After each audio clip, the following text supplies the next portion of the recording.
안녕하세요, 여러분. 오늘 제가 들려드릴 이야기는 정말 소름 끼치는 복수극입니다. 제 처제를 임신시키고 도망친 인간이 10년 후 제 회사에 신입사원으로 들어왔고 그놈이 다른 여자와 결혼하는 날 결혼식장에서 벌어진 통쾌한 복수를 들으시면 속이 다 시원할 거예요. 제 이름은 김도현이고 지금 30대 중반의 평범한 직장인입니다. 저는 고등학교 때부터 지금의 아내와 연애를 시작해서 10년을 연애한 후에 결혼했어요. 그렇게 오래 연애를 하다 보니 양가 가족사를 모두 알게 됐죠. 저희 집에는 여동생이 하나 있는데 얘가 대학 시절에 신호 위반으로 임신해서 저보다 먼저 결혼했어요. 아이도 먼저 낳아서 벌써 초등학교 고학년이 됐고요. 저희는 이제 겨우 유치원에 입학했는데 말이에요. 그래도 제 동생은 잘된 케이스였어요. 아이 아버지가 책임을 지고 결혼을 해줬거든요. 하지만 아내 쪽 이야기는 정말 가슴 아픈 사연이 있었어요. 아내 바로 밑에 여동생, 그러니까 제 처제가 대학 2년 때 남자친구와 사귀다가 임신을 하게 된 거예요. 그때 장모님의 반응은 정말 상상을 초월했어요. 머리를 잘라서 절에 보내겠다고 난리를 피우시더라고요. 처제는 처제대로 결혼 안 시켜주면 연을 끊고 나가겠다며 맞섰죠. 남자친구도 책임을 지겠다고 했고 곧 결혼할 것처럼 분위기가 무르익어갔어요. 그런데 웬걸 어느 날 갑자기 그 남자가 연락도 없이 잠적해버린 거예요. 휴대폰도 꺼지고 집에 찾아가도 이사를 가고 없더라고요. 대학교에도 자퇴서를 내고 완전히 사라져버렸죠. 처제는 하루아침에 미혼모가 될 위기에 처했어요. 장모님은 그제야 정신을 차리시고 딸을 데리고 병원으로 달려갔어요. 하지만 이미 임신 5개월이 넘은 상태라 중절 수술이 위험하다고 했죠. 그래도 어쩔 수 없이 수술을 받게 됐는데 그 과정에서 처제가 받은 충격과 상처는 이루 말할 수 없었어요. 수술 후 처제는 완전히 다른 사람이 됐어요. 학교도 휴학하고 정말로 절에 들어가겠다고 하더라고요. 장모님은 그때서야 자신이 너무 심했다는 걸 깨닫고 만류했지만 처제의 마음은 이미 돌이킬 수 없었어요. 결국 산속 작은 절에 들어가서 3년을 보냈죠. 3년 후 처제가 집으로 돌아왔을 때는 완전히 달라져 있었어요. 마음의 평정을 찾은 것 같으면서도 어딘가 쓸쓸해 보였죠. 대학교에 복학해서 남은 학업을 마치고 취직도 했어요. 하지만 그 후로 연애는 한 번도 하지 않았어요. 저희가 결혼할 때까지도 처제는 혼자였어요. 주변에서 소개도 많이 해줬지만 모두 거절했죠. 한 번 당한 걸로 충분하다면서 말이에요. 보는 저희가 안타까웠지만 어쩔 수 없었어요. 그런데 결혼 3년 차 되던 해 드디어 처제에게 좋은 인연이 생겼어요. 회사 선배가 소개해준 남자였는데 처제보다 4살 많은 성실한 사람이었죠. 처제도 조심스럽게 마음을 열기 시작했어요. 1년 정도 사귀면서 서로를 알아가던 중에 결혼 이야기가 오가기 시작했어요. 저희 가족은 모두 기뻐했죠. 특히 장모님은 그동안 미안했던 마음이 있어서인지 결혼 준비에 온 정성을 다하셨어요. 상견례도 무사히 마치고 결혼식장까지 잡았어요. 모든 게 순조롭게 진행되는 것 같았죠. 그런데 결혼을 2달 앞두고 예비시모가 갑자기 이상한 얘기를 꺼냈어요. 건강검진을 같이 받자는 거였어요. 처제는 별 생각 없이 따라갔는데 그곳에서 청천벽력 같은 소리를 들었어요. 불임 판정을 받은 거죠. 의사 선생님은 과거에 받은 중절 수술이 원인일 가능성이 높다고 했어요. 나팔관이 막혀서 자연 임신이 거의 불가능하다는 진단이었어요. 그 소식을 들은 장모님은 그 자리에서 졸도하셨어요. 처제는 멍하니 서 있다가 울음을 터뜨렸죠. 하지만 더 큰 충격은 그 다음이었어요. 예비시모가 이 사실을 알고는 우리 아들은 대를 이어야 하는 독자인데 아이를 못 낳는 며느리는 받을 수 없다며 파혼을 통보한 거예요. 예비신랑도 처음에는 괜찮다, 아이는 입양하면 된다고 했는데 부모의 반대가 심해지자 결국 처제에게 미안하다는 한마디만 남기고 떠나버렸어요. 또다시 버림받은 거죠. 처제는 이번에도 절로 들어갔어요. 평생 절에서 살 팔자인가 보다며 결혼을 완전히 체념하더라고요. 저희 가족은 모두 가슴이 아팠지만 어쩔 수 없었어요. 그런 와중에 저희 회사에 신입사원이 들어왔어요. 그날 저는 외근 때문에 늦게 회사에 들어가서 신입 얼굴을 보지 못했어요. 궁금해서 인사팀에서 이력서를 보게 됐는데 그 순간 온몸에 소름이 돋았어요. 처제를 임신시키고 도망친 바로 그 인간이었거든요. 이름도 생년월일도 출신 대학도 모든 게 일치했어요. 10년이 지난 지금 제 회사에 신입사원으로 들어온 거였어요. 저는 급히 집에 전화를 걸어 이 사실을 알렸어요. 장모님과 아내는 믿을 수 없다며 놀라워했고 산에 있던 처제에게도 연락이 갔어요. 소식을 들은 처제는 다음날 바로 산에서 내려왔어요. 10년 만에 다시 만난 처제는 분노로 이를 갈고 있었어요.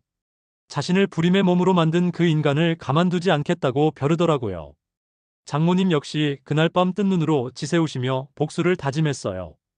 다음날 처제와 장모님은 저보다 먼저 회사에 도착해서 입구에서 기다렸어요. 출근 시간에 맞춰 나타난 그 인간은 처제를 보고는 깜짝 놀라더니 도망을 갔어요. 그날 그놈은 무단결근을 했죠.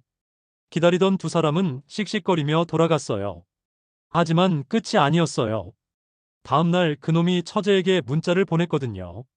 미안하다며 사과하는 듯 했는데 끝에 가서는 자꾸 찾아오면 경찰에 고소하겠다며 적반하장으로 나오더라고요. 정말 기가 막혔어요. 자기가 저지른 일은 생각도 안 하고 오히려 피해자인 처제를 협박하다니요. 처가 식구들은 더 큰 걸로 한 방 먹이기로 했어요. 그놈은 멀쩡히 직장 생활을 했어요.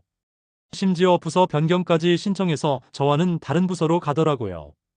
저는 계속 주시하면서 약점을 찾으려고 했지만 뱀 같은 놈이 빈틈이 없었어요. 그런데 몇 달 후 흥미로운 소문을 듣게 됐어요. 그놈이 부잣집 딸과 사귄다는 거였어요. 상대방은 건설회사 사장 딸로 집안이 꽤 잘 사는 것 같았어요. 저를 의식해서인지 회사에서는 쉬쉬하는 분위기였지만 결혼한다는 소문까지 돌았어요. 이거다 싶었어요. 기회가 온 거죠. 저는 몰래 그놈의 결혼 일정을 알아냈어요. 결혼식은 강남의 유명한 호텔에서 하기로 되어 있었어요. 결혼식 당일 처가 식구들이 총출동했어요. 장모님, 장인어른, 처제, 그리고 아내까지 모두 함께 갔어요.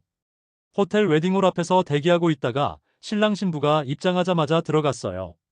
결혼식은 막 시작된 참이었어요. 하객들이 모두 자리에 앉아 있고 신랑 신부가 단상에 서 있었죠. 저희는 뒤쪽 자리에 조용히 앉아서 타이밍을 기다렸어요. 주례 선생님이 신랑 신부의 사랑 이야기를 소개하는 시간이었어요. 신랑은 대학 시절부터 한 여자만을 사랑해온 순정남이라고 하는 순간 처제가 벌떡 일어났어요. 거짓말하지 마세요. 처제의 목소리가 웨딩홀에 울려 퍼졌어요. 모든 하객이 뒤를 돌아봤죠. 신랑은 얼굴이 새하얘졌어요. 저는 재빨리 신랑에게 다가가서 머리채를 잡았어요. 그리고 마이크를 빼앗아 들고 큰 소리로 외쳤어요. 이 인간이 10년 전에 제 처제를 임신시키고 도망친 쓰레기입니다. 웨딩홀이 순식간에 아수라장이 됐어요. 하객들은 웅성거리기 시작했고 신부 쪽 부모님은 뒷목을 잡고 쓰러질 듯 했어요. 처제가 단상으로 올라가더니 신랑의 멱살을 잡고 소리쳤어요. 당신 때문에 제가 불임이 됐어요. 평생을 혼자 살게 만들어 놓고 이제 와서 다른 여자와 행복하게 살겠다고. 신부는 충격을 받아 그 자리에 주저앉았어요. 그러더니 갑자기 일어나서 신랑 뺨을 3개 때렸어요. 이게 대체 무슨 소리예요? 설명해봐요. 신랑은 변명을 해보려고 했지만 할 말이 없었어요. 장모님이 나서서 그동안 있었던 일을 자세히 설명하기 시작했어요. 임신 사실을 알고도 도망친 일, 그 때문에 처제가 받은 상처와 후유증까지 모든 걸 다 털어놨어요. 신부 측 부모님은 완전히 멘붕에 빠졌어요. 특히 신부 어머니는 우리 딸이 이런 인간과 결혼할 뻔했다니라며 분노했어요. 신랑 부모님은 안절부절 못하면서 저희에게 사과하기 시작했어요. 그런데 신랑이 갑자기 저를 가리키며 소리쳤어요. 이 사람들이 저를 고소하겠어요. 결혼식을 망쳤어요. 아직도 상황 파악을 못하고 있는 거였어요. 신부 아버지가 벌떡 일어나서 신랑을 향해 소리쳤어요. 뭐? 고소를 해? 고소는 우리가 할 거야. 우리 딸을 속이고 결혼하려고 한 걸로. 신부도 완전히 화가 났는지 신랑을 향해 또다시 뺨을 때렸어요. 이번엔 양쪽으로 연타를 날렸죠. 10년 전 일이라고 변명하지 마요. 당신 때문에 한 사람의 인생이 망가진 걸 어떻게 숨길 수 있어요? 웨딩홀은 완전히 난장판이 됐어요. 하객들은 수군거리며 상황을 지켜보고 있었고 일부는 휴대폰으로 동영상을 찍고 있었어요. 신랑 부모님이 저희에게 다가와서 무릎을 꿇고 사과했어요. 정말 죄송합니다. 저희가 아들을 잘못 키웠습니다. 어떻게든 보상하겠습니다. 하지만 처제는 냉정하게 말했어요. 보상은 필요 없어요. 그냥 이 인간이 다른 여자들도 속이지 못하게 하는 것만으로도 충분해요. 신부 측에서는 오히려 저희에게 고맙다고 했어요. 결혼하기 전에 알게 되어 다행이다라면서 말이에요. 신부 아버지는 제 손을 꽉 잡고 딸을 구해줘서 고맙다고 했어요. 결국 결혼식은 그 자리에서 파토가 났어요. 신랑은 완전히 망신을 당했고 신부 측에서는 손해배상까지 요구하겠다고 했어요. 웨딩홀 예약금이며 드레스 비용이며 모든 걸 물어달라는 거였어요. 하객들 사이에서는 저런 인간이 다 있다며 비난의 목소리가 터져나왔어요. 특히 신부 측 친척들은 우리 가문에 그런 인간이 들어올 뻔했다며 분노했어요. 신랑은 결국 모든 걸 인정할 수밖에 없었어요. 그리고 처제에게 진심으로 사과했어요. 정말 미안했다. 그때 너무 어려서 무책임했다고 말이에요. 하지만 처제는 차갑게 대답했어요. 미안하다고 제 인생이 돌아오나요? 이제 와서 사과해봤자 소용없어요. 그냥 앞으로 다른 사람들에게는 상처 주지 마세요. 그 일이 있고 난 후 그놈은 회사를 그만뒀어요. 더 이상 버틸 수가 없었던 거죠. 소문이 회사 전체에 퍼져서 다들 손가락질했거든요. 처제는 그제야 마음이 풀린 것 같았어요. 이제야 속이 시원하다며 웃더라고요. 10년 동안 품고 살았던 한이 풀린 거였어요. 그 후 처제는 다시 직장 생활을 시작했어요. 산에서 내려와서 도시 생활에 적응하는데 시간이 좀 걸렸지만 점점 밝아졌어요. 예전의 쾌활한 모습을 되찾아가는 것 같았어요. 지금 처제는 작은 아파트에서 고양이 2마리와 함께 살고 있어요.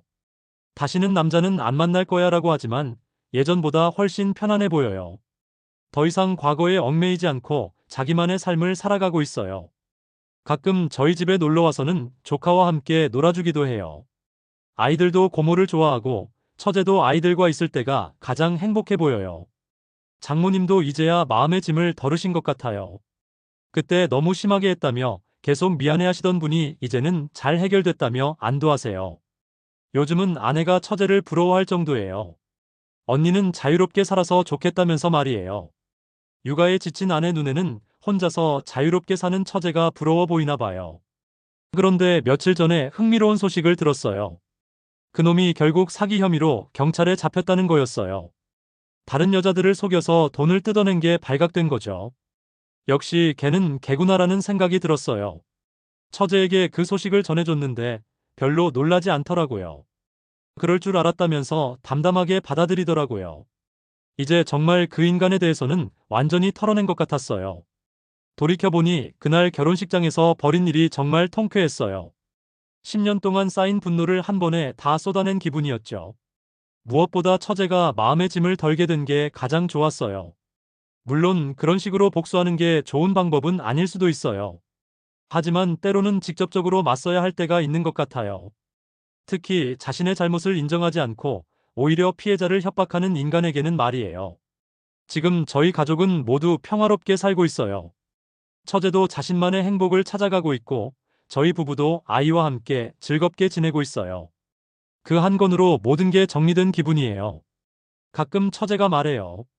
그때 오빠가 그 장면을 목격하지 않았다면 어떻게 됐을까라고요. 정말 우연이었지만 그 우연이 모든 걸 해결해 준 것 같아요. 앞으로도 처제가 행복하게 살았으면 좋겠어요. 비록 혼자 살기로 결심했지만 언젠가는 정말 좋은 사람을 만날 수도 있을 거예요. 아니면 지금처럼 혼자서도 충분히 행복할 수 있을 것 같고요. 무엇보다 이 일을 통해 깨달은 건 나쁜 일을 저지른 사람은 결국 그 대가를 치르게 된다는 거예요. 당장은 아니어도 언젠가는 반드시 말이에요. 긴 이야기를 끝까지 들어주셔서 정말 감사합니다. 제 경험이 비슷한 상황이 있는 분들에게 조금이나마 도움이 되었으면 좋겠어요. 오늘의 사연이 공감되셨다면 구독과 좋아요를 눌러주세요.